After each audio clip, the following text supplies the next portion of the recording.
this is, again, the tanks were sent last week. Germany and the United States sort of agreed on the Leopard tanks. Put up B1 here. Yeah, if we put up B1, this is a headline from Fox News. Biden says no to F-16 fighter jets for Ukraine. France considers sending warplanes. Now, basically what happened in the France situation is that Macron, along with the Dutch prime minister, both said that they wouldn't rule it out, basically, sending fighter jets to Ukraine. Biden and Scholz in Germany have both said no to this. Biden replied with a simple no, this is from Fox, when asked if the U.S. would send this sophisticated warplanes to Kyiv.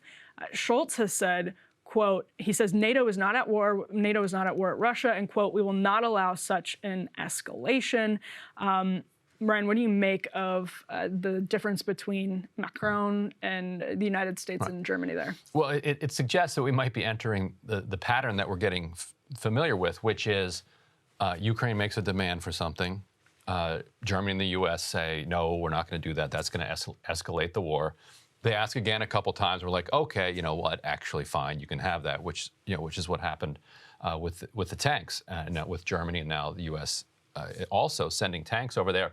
And it feels like Scholz himself is exasperated and recognizes this pattern. There's this great quote from him in there where he says, the fact we've only just made a decision on sending tanks and the next debate is firing up in Germany, that just seems frivolous.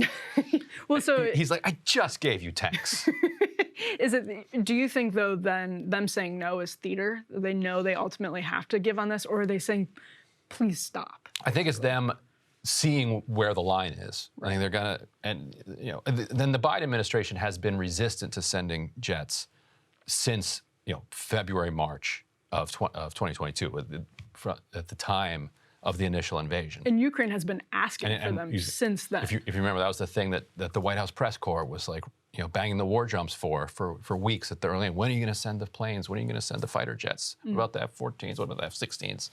And so they have held firm on that. But that ask was up here. Meanwhile, the other asks up here now. Here are the tanks and the Leopards and the Abrams.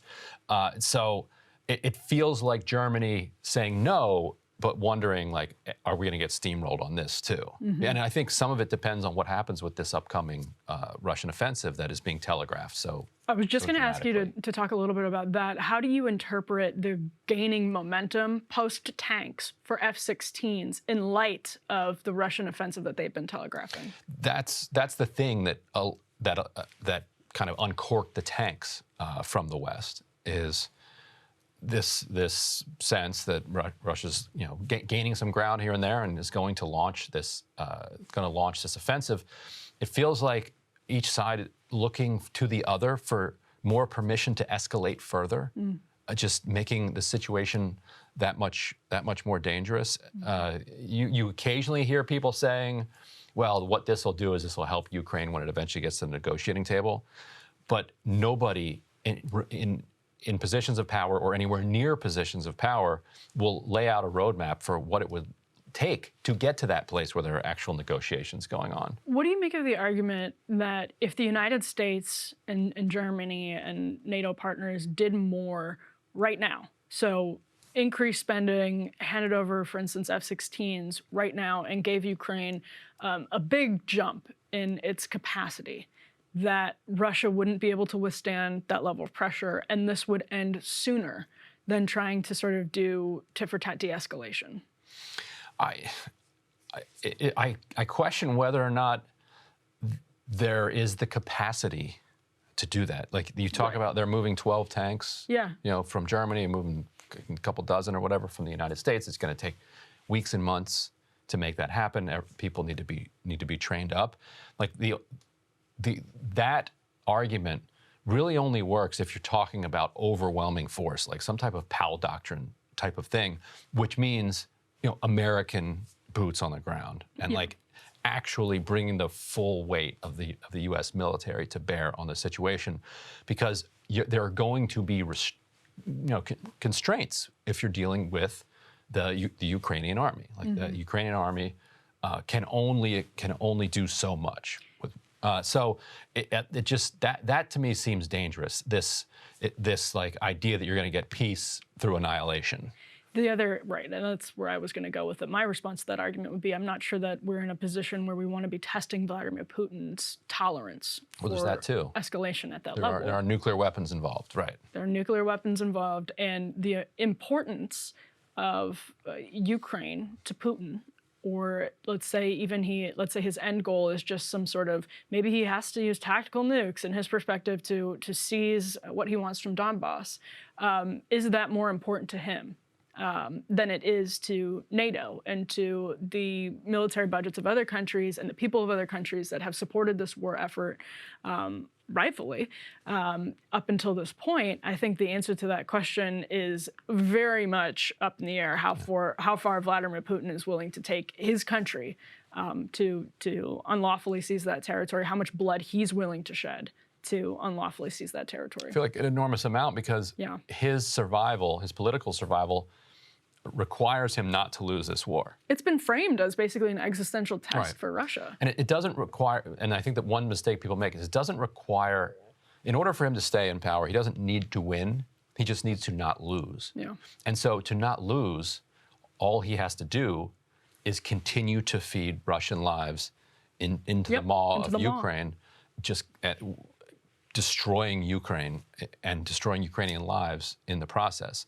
And so as long as he's doing that on some scale, he can continue to claim that he hasn't lost the war. And so what capacity does Ukraine have to prevent Russia from ever doing that? Right.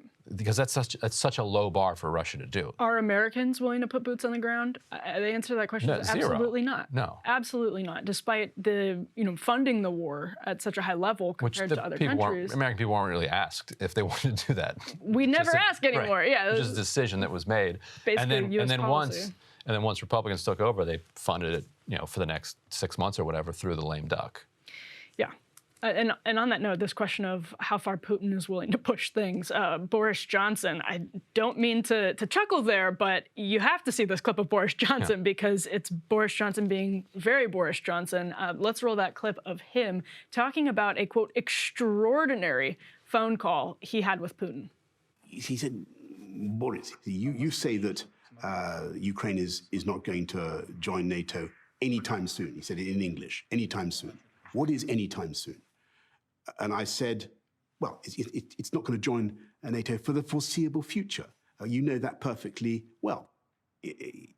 Fundamentally, it wasn't about, he threatened me at one point and said, Boris, I don't want to hurt you, but with a missile, it would only take a minute or something like that, jolly. But I think from the very relaxed tone that he was taking, the sort of air of detachment that he seemed to have, he was just playing along with my attempts to get him to negotiate. First of all, props to Boris Johnson for giving up on the accent after the first word. He started to retell, I've done it myself, he started to retell the story in Putin's voice, but just gave up on it right after the word Boris. Second, the Kremlin says this is a lie.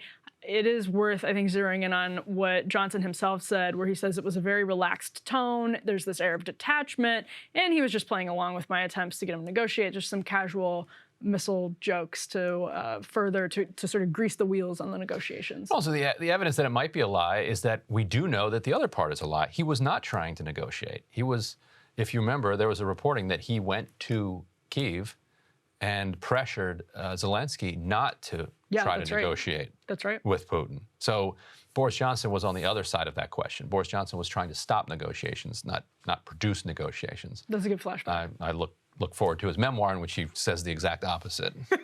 In these interviews where he's just, oh yeah, I was trying to negotiate an end to it and he threatened me with a missile. Yeah, surely the memoir is forthcoming.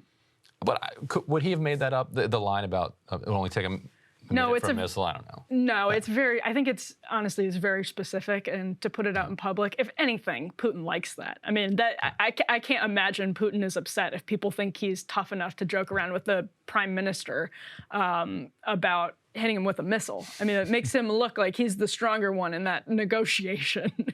He's got the upper hand there if he's going to joke about that. Yeah, and there was some reporting that Russia has said that London would be the first place they'd hit if they went ham. There you go. Hey guys, ready or not, 2024 is fully upon us now, and Sagar and I have been brainstorming ways that we can really up our game for this critical election. Yeah, we rely on our premium subs to expand our coverage, to add staff, to upgrade the studio. We just want to give you the best independent coverage of this election, which is possible. So if you can help us out, become a premium subscriber today, breakingpoints.com, or the link is down here in the description video. It really means the world to us, and if you like what we're all about, this is the best possible way to keep us 100% independent, working only for you.